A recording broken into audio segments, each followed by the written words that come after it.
Cuando hablamos de películas malditas, a todos se nos vienen a la cabeza las típicas: El exorcista, El bebé de Rosemary, Rebelde sin causa, La profecía. Pero ¿y qué pasaría si os dijera que en el cine patrio, en el cine nacional, aquí en España, también tenemos algunas películas malditas? Una de ellas es Empusa, del 2010, que ya desvelaremos en su totalidad en otro momento. Pero la que hoy nos ocupa es una joyita que, por cierto, acabo de subir a mi canal de YouTube, así que aquí arriba a la derecha os dejaré un enlace directo, y se llama La campana del infierno, Abel from Hell, de 1973, está catalogada como la película más maldita del cine español. ¿Queréis saber por qué? ¿Queréis saber lo que nos guarda esta película y además una reseña y un análisis? Pues cerrar puertas y ventanas, ajustaros el volumen de los cascos y disponeos a disfrutar de este vídeo que he decidido titular Las campanas del infierno.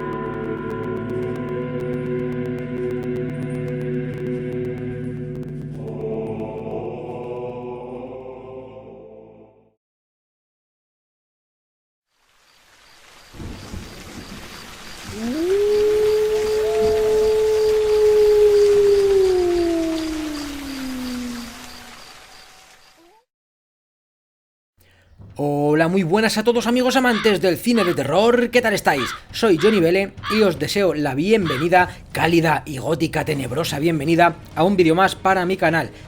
Sed bienvenidos a este canal creado por y para bichos raros, como vosotros y como yo.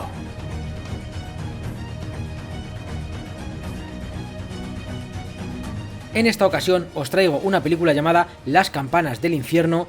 Y la noticia pues cayó porque, vamos, no me voy a andar mucho por las ramas. La triste noticia que guarda esta película es que el fallecimiento de su director. Se llamaba Claudio Guerin Hill y tenía tan solo 35 añitos. No era su primera película, pero ya estaba despuntando en esto del séptimo arte. La noticia cayó como un mazazo porque el sevillano, como decimos, Claudio Guerin Hill, era la gran promesa del cine español. Como digo, era todavía un jovenzuelo de 35 años y estaba grabando La campana del infierno. ¿Qué le pasó? Pues que se cayó desde el campanario, desde lo alto del campanario, mientras colocaba unas cámaras para grabar unos planos finales. En el 1977, en la revista Arte Fotográfico, nos cuenta el director de fotografía Manuel Rojas, que fue amigo suyo y que estuvo en tratamiento psiquiátrico después de aquel accidente. Leo literalmente: en la torre de la iglesia de Noya había construido nuestro decorador y paralela a una de las torres otra campana igual. Ambas estaban unidas por un pasadizo con unos quitamiedos, pero Guerin quiso saltar a un ancho voladizo de la iglesia y al hacerlo, como llevaba chanclas, dio un traspiés doble y no pudo guardar el equilibrio, desplomándose desde una altura de 20 metros. Lo vi caer desde la ventana de un bar, donde yo había entrado hace un momento. Tenemos otras declaraciones que os voy a poner en un momento dado y hacen que esta historia sea aún más truculenta si cabe. Y es que, como nos van a narrar, ahora mismo os lo voy a poner, dicen que Claudio Guerin sabía que abajo de esa iglesia había unas verjas que tenían unos pinchos afilados. Entonces, al caer, al dar ese traspiés y saber que iba a caer al vacío, él quería evitar ser atravesado por esas rejas y hizo una pequeña cabriola, hizo un giro, hizo un movimiento en el aire para tratar de evitarlas. Os dejo con el audio y proseguimos con el vídeo.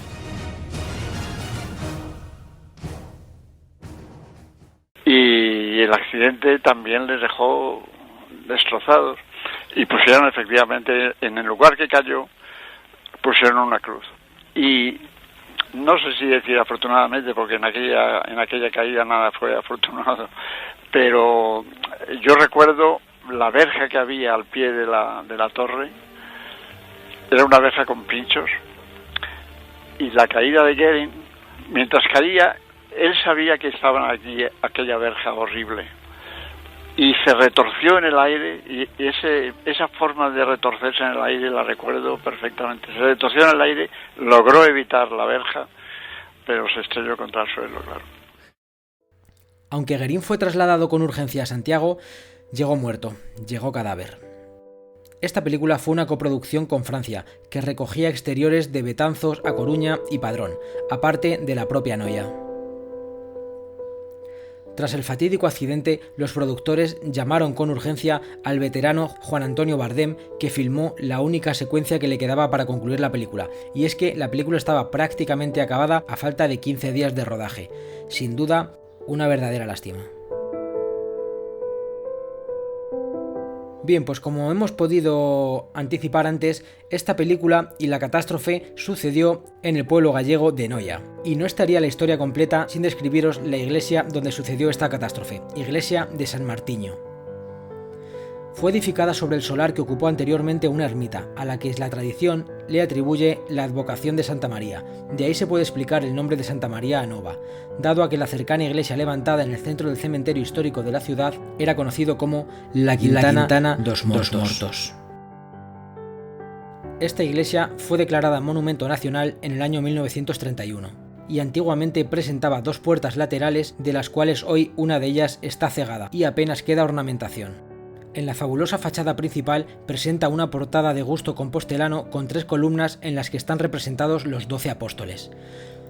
Sin duda eran unos planos geniales para la película, y como recordemos, esta iglesia solamente tiene un campanario, una torre, porque la otra se quedó sin construir, y ahí también entra un poco la leyenda, porque la gente dice que el anterior constructor falleció en el intento y por eso esa torre derecha se envuelve en un halo de misticismo. Hay que decir que Claudio Guerin quiso hacer en su película como si esa torre la estuvieran levantando para construir la campana gemela. Tristemente, en la ficción ocurrió lo mismo que en la vida real, no se pudo terminar el trabajo. No, la película no está en DVD, no está... Porque la película, claro, no quedó redonda, ¿para qué le voy a engañar? O sea, quedó un poco deslavazada porque nadie sabía lo que quería hacer Guerin con el enorme metraje que tenía rodado. Nadie sabía lo que quería hacer. Cuenta la leyenda que existe una maldición sobre la torre inacabada de esta iglesia. Quien intente rematar la segunda torre tendrá un triste final.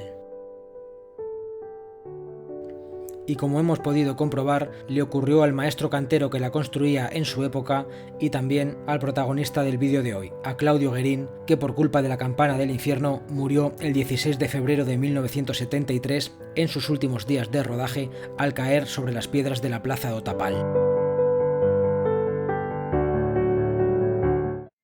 Bueno, y hablando ya un poquito sobre la película, pues deciros que es un despropósito, no es una buena película. Me explico, no es una película rematada, no es una película acabada. Y es que, como decía su director, él tenía ya en la mente, él tenía en la cabeza cómo iba a maquetarla, cómo la iba a montar, los planos que iba a utilizar, los tempos, la música. Pero claro, solamente lo tenía él en la cabeza. Y con su repentina muerte, pues la película se quedó coja.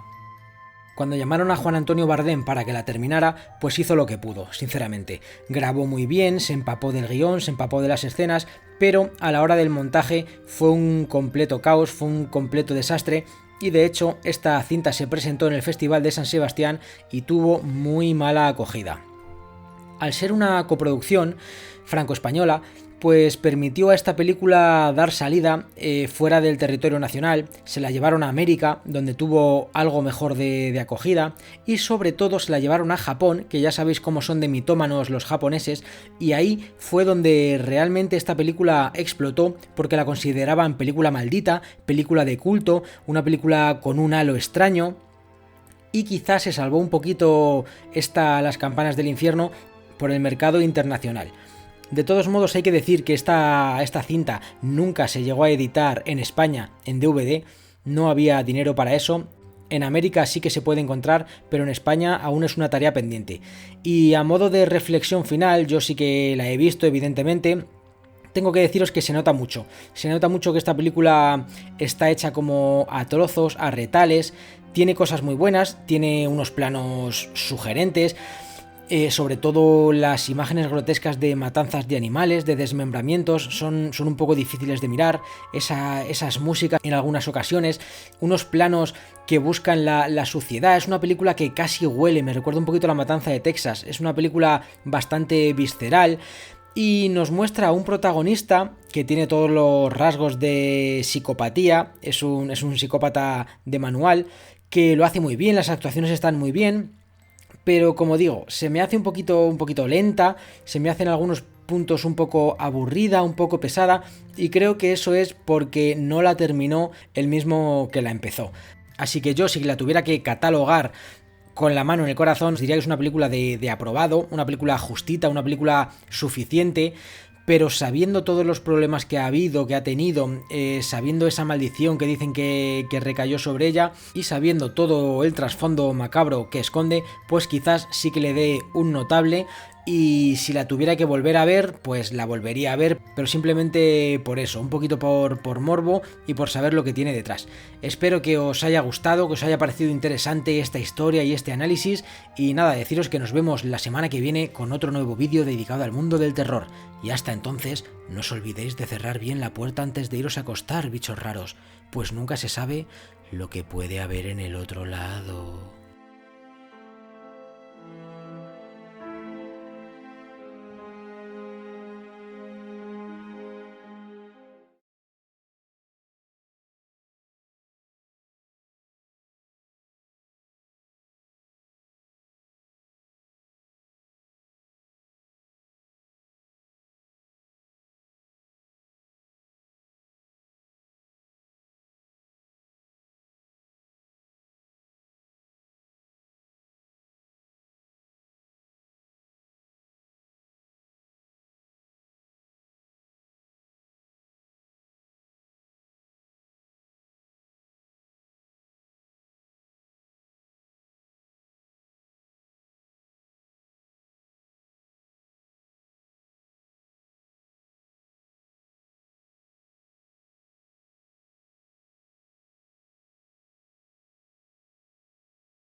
Y entonces se hizo un montaje pues aproximado, siguiendo más bien el hilo del guión.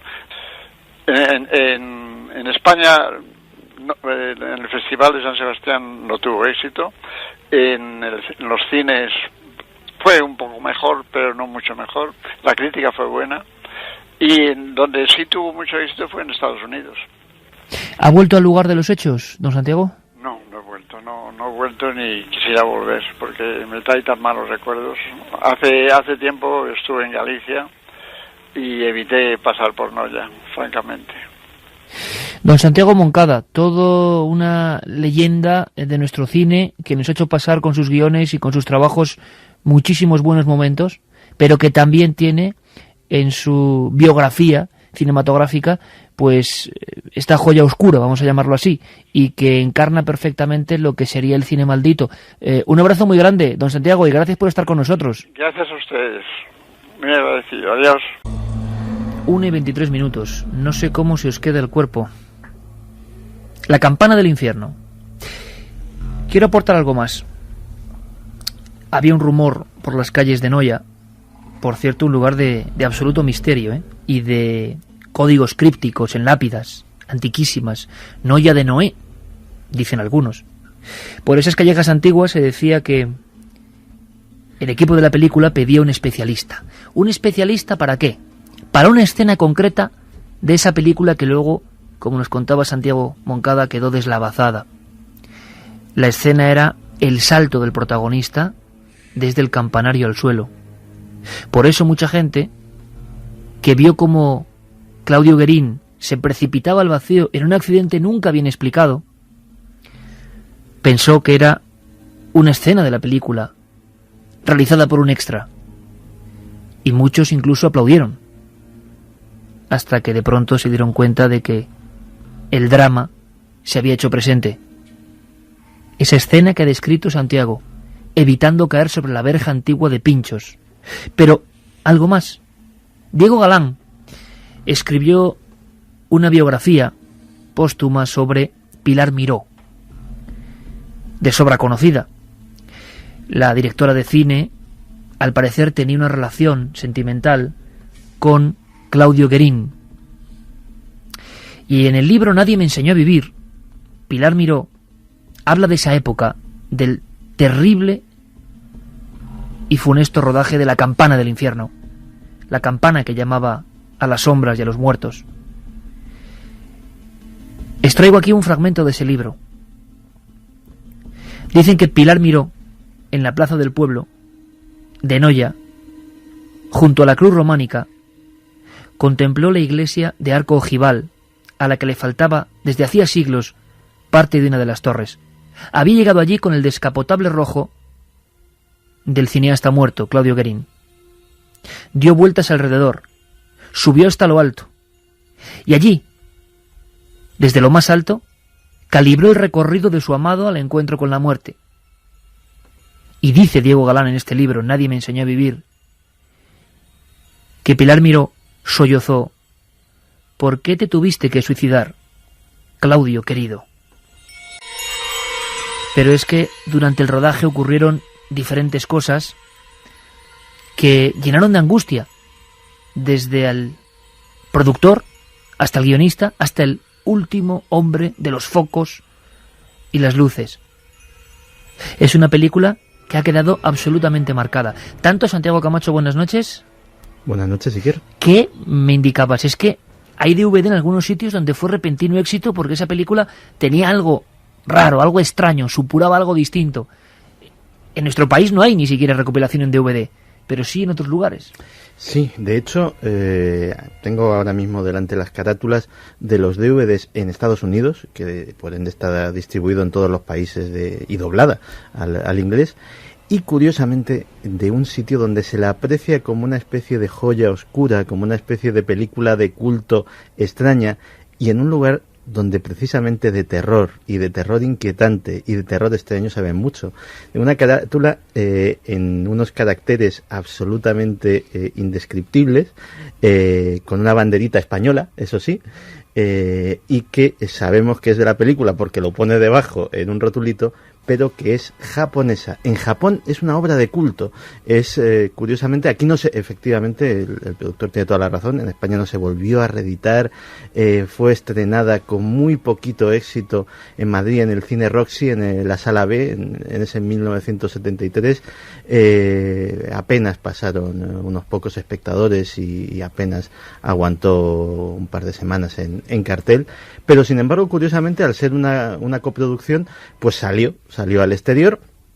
Y en principio ese pateo que en el Festival de San Sebastián pues nos relataba no se repitió sobre todo entre los aficionados al cine de género, entre los aficionados al cine de terror, sino que empezaron a ver incluso los críticos extranjeros valores extraños. Decían que tenía una extraña conexión con el cine de Buñuel, con esas imágenes inquietantes. Había lágrimas de sangre. Por cierto, estaba uno de los grandes de la escena española, Alfredo Mayo, en uno de esos papeles a los que nos tenía acostumbrados.